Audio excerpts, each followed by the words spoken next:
Awu. Hayi ke. Ugogo uMamlite la usezamile wasichazela. Mfundisi uyamuzwa uMamlite? Sesimlalelile uMamlitwa.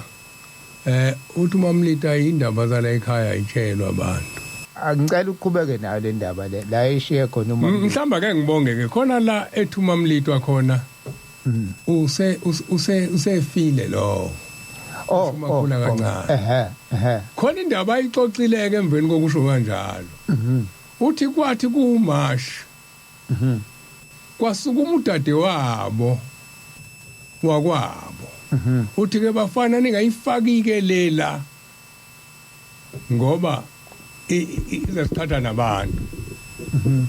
Njengoba umuzwa uMamlitwa uyishaya ngala ayishaye ngala uvikela indawo akuyona. Ukhuluma ngalo ngesilungu sothi ukhuluma ngamakhodi. Inkulumo yakho uyikhodile. Akayithi ibhadla. Uthi ke ngakho ngithi mtolike. Uthi ke uMamlitwa kuthina uthi kusuka umudade wabo egospel. Uxoxa le ndaba yenkomo uTafula. Le azama ukuyipholisha uMamlitwa. Uthi uthe mase ubabamkhulu esesinile lamashesha ngena. Eqeda ukusina. Uthi ubabamkhulu wayesethi lalelanike. Buyisani liya ngane yakanqumalo. Okuyiyona mfundisi ungayikhodi kakhulu kubuntu ongayena eNazaretha uthi mase kuseqeda ukusina amashesha ngena ingane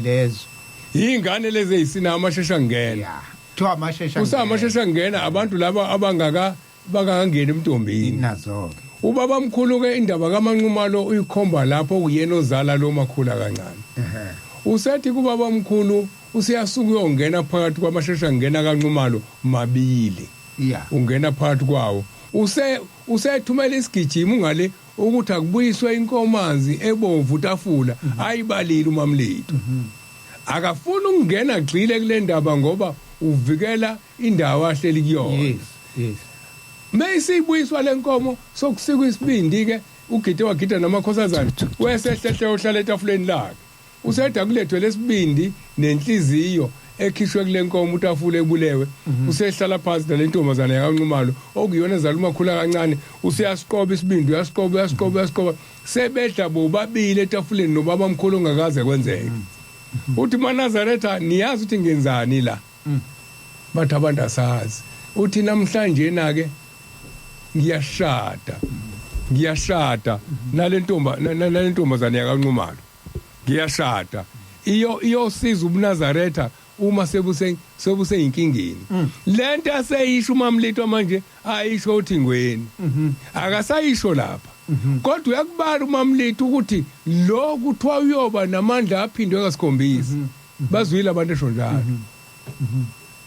uthi ke udade wabo mase eyixoxile lento kuyisikhumbuzo la isikhumbuzo sikababamkhulu babilanga wadinwa wafa uthi uthinwa nantombazana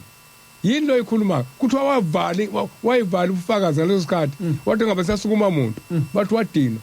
uthe emedinwa wabiza lentombazana yakamlitwa wabiza nobaba umlitwa wabiza bonke abakamlitwa wathi uthinwa nantombazana ubani uthi axoxa le ndaba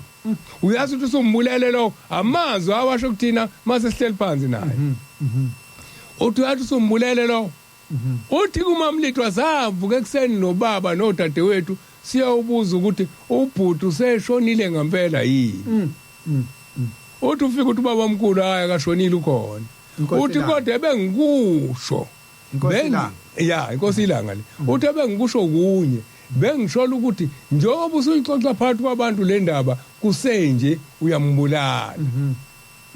amazwi kaMamlitwa la ngiyathanda ngoba uyishile ukuthi uyonikwa amandla ayisikhombisa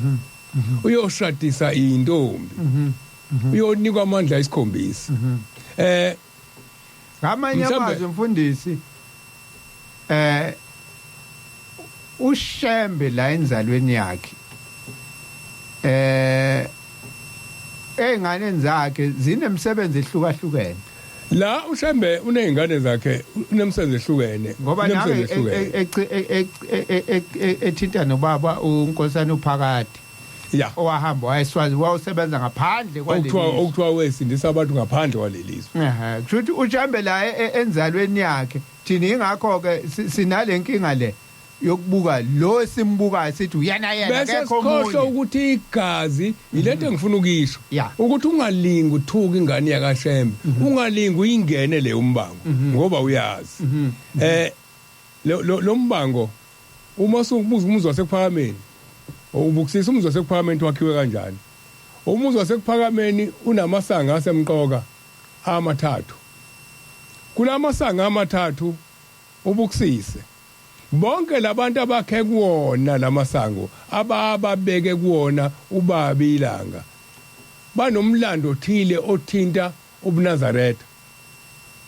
bonke abantu ababeke noma amakhosi awabeke kulamasango ukuze kuzwakale kahle anomlando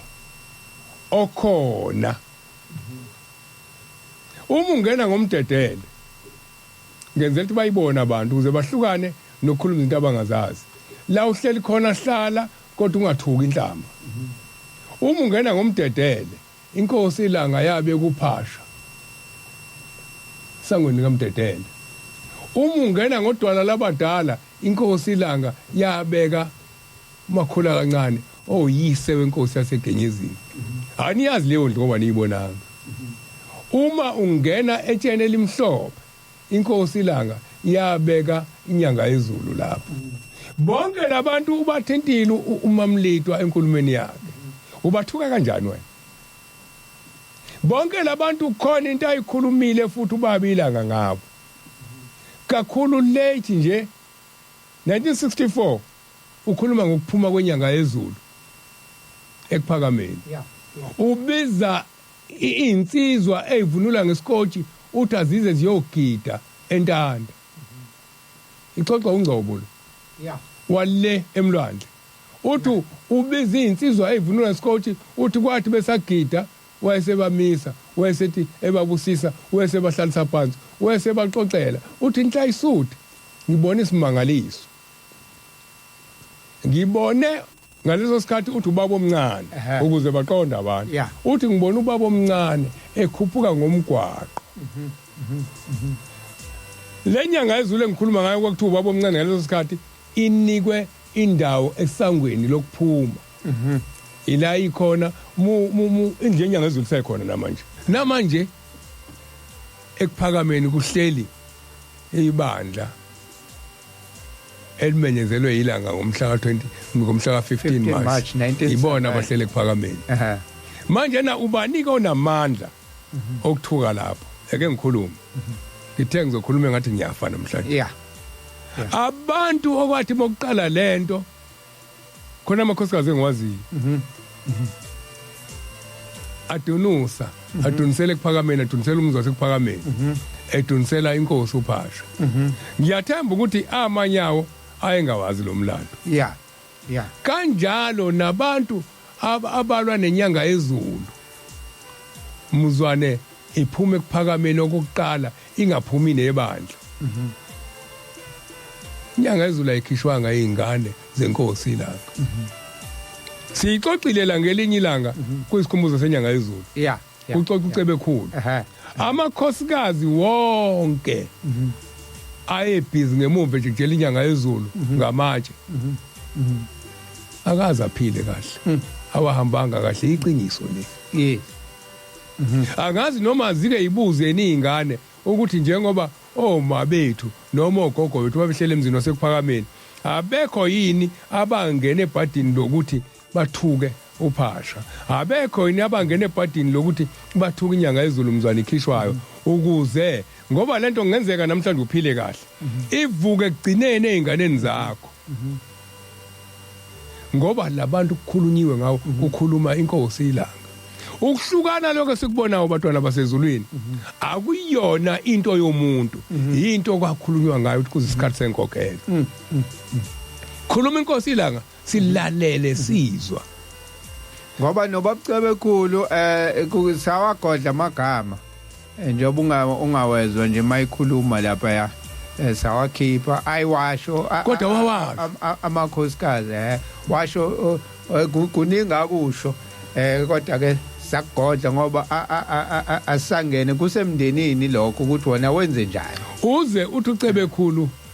uMakhumalo unkosikazi wami ngamkhiyela ngaphandle abuza amakhosikazi athi uphi manje okulihlungu kunakho konke engithi bonke abantu abakhulele kuphambili ngifuna ke bebuza ukuthi wayengekho yena umzali wami lapho ngoba kuthe mase ngena inyanga yezulu labo bantu imvamisa yabo ababeyijijela ngamatshe ibona ababonakala sebekhuluma indaba yenyanga yezulu